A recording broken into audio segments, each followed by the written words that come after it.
आप देख रहे हैं नमस्कार सिटी और मैं हूं आपके साथ अनुषा माथुर। आज दोपहर 2:30 पर माननीय प्रदेश अध्यक्ष कांग्रेस कमेटी श्री करण मेहरा, जिला कांग्रेस के वरिष्ठ नेतागण की एक बैठक मंगलौर उपचुनाव के संदर्भ में hotel Pacific Delhi road Roorkee में हुई, जिसमें धंगर समाज ने अपना समर्थन काजी जी के पक्ष में किया। चुनाव को प्रभावित किया, प्रशासन ने प्रभावित किया, उससे हम लोग थोड़ा सतर्क हैं। दूसरा, मेरी जानकारी में आया है कि प्रधानगणों को डराया जा रहा है और उनसे कहा जा रहा है कि प्रधानी करनी या नहीं करनी, तुम्हारी कामों की हम जांच कराएंगे। कई किस्म के दबाव उन पे हैं।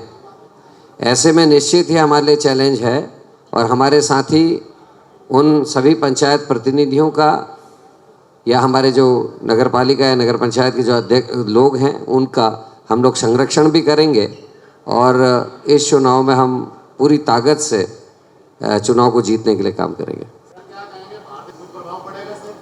देखिए, इससे बीजेपी का असली चेहरा सामने आ रहा है और ये बात काजी निज़ामुद्दीन जी ने भी पहले कही थी और मैंने भी प्रेस में कहा था कि ये रामपुर को दोहराने की कोशिश करेंगे, जो इनके बड़े नेताओं के बयान भी हैं यदा कदा जो बातचीत में वो कहते हैं।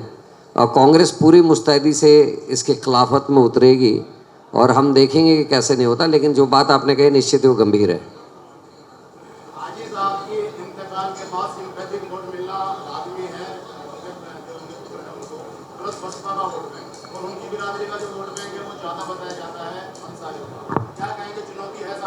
देखिए, वोटर बहुत जागरूक है और इस समय लड़ाई लोकतंत्र को बचाने की है। इस समय लड़ाई भारतीय जनता पार्टी कुनीतियों के खिलाफ है। मुझे लगता नहीं कि जातिवाद ज़्यादा चलेगा और जो जागरूक वोटर हैं जिन्होंने संसदीय चुनाव में कांग्रेस को वोट दिया है वो हमको वोट देंगे। इसमें अंसारी देखिए, अब ये तो रिजल्ट आने के बाद पता चलेगा। अब आप हर चीज़ अभी तय कर देंगे तो उसमें मेरा कुछ कह नहीं सकता, लेकिन मुझे भरोसा है कि काजी निज़ामुद्दीन जी से जिस तरीके से व्यक्तिगत रूप से भी लोग जुड़े हैं और कांग्रेस जिस तरीके से चल रही, राहुल गांधी और खड़गे जी जिस तरीके से अपने स्टेप बाय स्टेप चल रहे हैं, आप कह रहे हैं कि फ़र्क है। मैं दूसरी चीज़ भी देख रहा हूँ, जो संसदीय चुनाव से पहले सिनेरियो था, एक बना हुआ माहौल था, उसमें इस बार के रिजल्ट के बाद फ़र्क आया है। 400 पार वाली पार्टी आज 2 बैसाखियों में है। इस चीज़ को भी वोटर देखेगा, उसका भी असर इस चुनाव में भी पड़ेगा। देखिए, आपके प्रश्न का एक उत्तर मैं भी दे सकता हूँ कि कांग्रेस ने भी पिछले बार से अपना वोट काफ़ी बढ़ाया है मंगलौर में। पिछले बार हम बहुत कम अंतर से संसद का चुनाव में आगे थे, इस बार हम यहाँ करीब 23,000 वोटों से आगे हैं। तो इस बात का कोई देखिए, ये आप पत्रकार लोग हैं, आप लोगों ने पंचायत चुनाव को खुद आपने भी देखा है किस तरीके से वोटिंग ख़त्म होने के बाद 8 बजे के बाद वोटिंग रोकी गई, न काउंटिंग रोकी गई। काउंटिंग होने के बाद भी परिणाम सुबह बदले गए थे। कई चीज़ें हुई हैं। लोगों से यही भी कहा गया कि तुम समर्थन प्रमुख में दोगे या नहीं दोगे, नहीं दोगे तो फिर रिजल्ट क्या था, ये सब ने देखा है और खुलेआम हुआ है।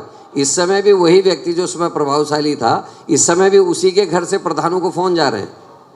तो ये निश्चित ही हमारे लिए चैलेंज है और लोकतंत्र के लिए भी चैलेंज है। Thank you very much, thank you. ये खबरें हैं, कई प्रधानों के हमको फ़ोन भी आए हैं जिनका ये कहना है कि ये कहा जा रहा है कि आप लोगों के हम मतलब ढंग से काम नहीं करने देंगे और हम लोगों को मदद करो। साथ में राशन डीलर्स जो हैं उन लोगों पे भी अनावश्यक दबाव है और निश्चित ही वो भी दबाव में कहीं ना कहीं है। अब हर आदमी किसी आइडियोलॉजी से जुड़ा होता है और उनमें से जो हमारे आइडियोलॉजी से जुड़े हुए लोग हैं वो साफ साफ बता रहे हैं कि साहब इस तरीके से दबाव है, हम लोग खुल के नहीं आ सकते। तो निश्चित ही बीजेपी धनबल का भी इस्तेमाल कर रही है, बाहुबल का इस्तेमाल भी कर रही है और प्रशासन का भी इस्तेमाल कर रही है। लेकिन आने वाला समय दिल्ली ने जता दिया कि परिवर्तन आएगा और जो लोग इस चीज़ में संलिप्त हैं आने वाले समय में उनका भी हिसाब हम लोग करेंगे। देखिए, हम लोग तो रिक्वेस्ट ही कर सकते हैं। कांग्रेस ने कभी भी एग्रेसिव राजनीति नहीं करी। हम लोग ने लगभग 60 साल शासन किया इस देश पे, लेकिन कभी किसी पे अनैतिक दबाव नहीं किया, चाहे वो प्रेस है, चाहे मीडिया है, चाहे कर्मचारी हैं, चाहे अधिकारी हैं। हमने कभी कांग्रेस से दबाव की राजनीति कभी नहीं की। नहीं तो आज जो पार्टियां शासन कर रही है कहीं होती ही नहीं। लेकिन आज का जो लोकतंत्र है इसमें जिस तरीके की रणनीतियां और जिस तरीके से काम करने का तरीका बीजेपी ने अपनाया है निश्चित ही दुर्भाग्यपूर्ण है और इससे समाज को दिक्कतें आई हैं। देवबंद में अपने कैंडिडेट को जिताने के लिए क्या यहाँ पर बीजेपी ऐसा कर सकती है? देखिए देवबंद में भी हुआ, रामपुर में भी हुआ, और यहाँ कोशिश करेंगे। यहाँ मैं खुद लट लेके बैठूंगा। ऐसा नहीं है कि जो वोटर है उसको वोट डालने नहीं दिया जाएगा, ऐसा हो ही नहीं सकता। और यहाँ मेरे को जहाँ तक उम्मीद है मंगलौर इत्यादि क्षेत्रों में वोट डालने से तो कम नहीं रोक पाएंगे। देखिए 5 राज्यों में चुनाव लड़ चुका आदमी है, लोकदल से लाया गया है, और अगर वो योग्य था तो जिस हरियाणा में वो विधायक थे वहाँ की हरियाणा की भारतीय जनता पार्टी ने उनको वहाँ ज्वाइनिंग से क्यों रोका? संसदीय चुनाव में वो ज्वाइन करना चाह रहे थे, लेकिन हरियाणा की बीजेपी ने उनको ज्वाइन कराने से मना कर दिया। गौतम साहब के ऊपर कोई एहसान रहे होंगे तो गौतम साहब उनको अपने कंधे में बैठा के उत्तराखंड लेके आ गए।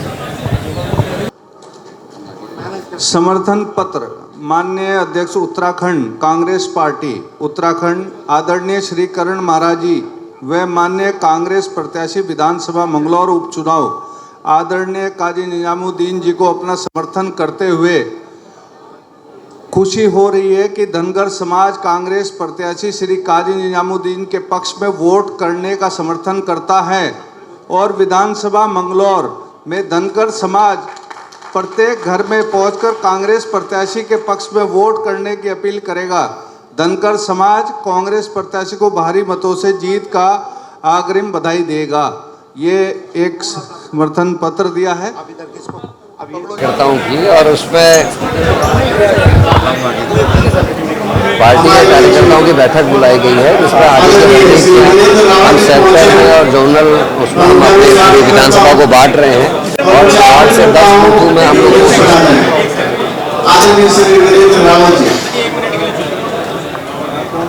8 से 10 बूथों पे हम लोग कोशिश करें हम प्रभारी नियुक्त करें। उसी के लिए हम कहाँ विधायकों की ड्यूटी होगी, कहाँ जिलाध्यक्षों की ड्यूटीज लगाएंगे, कहाँ हमारे पूर्व विधायक और कुछ सीनियर्स की ड्यूटीज लगेंगी, उसी पर आज चर्चा है। उसी के लिए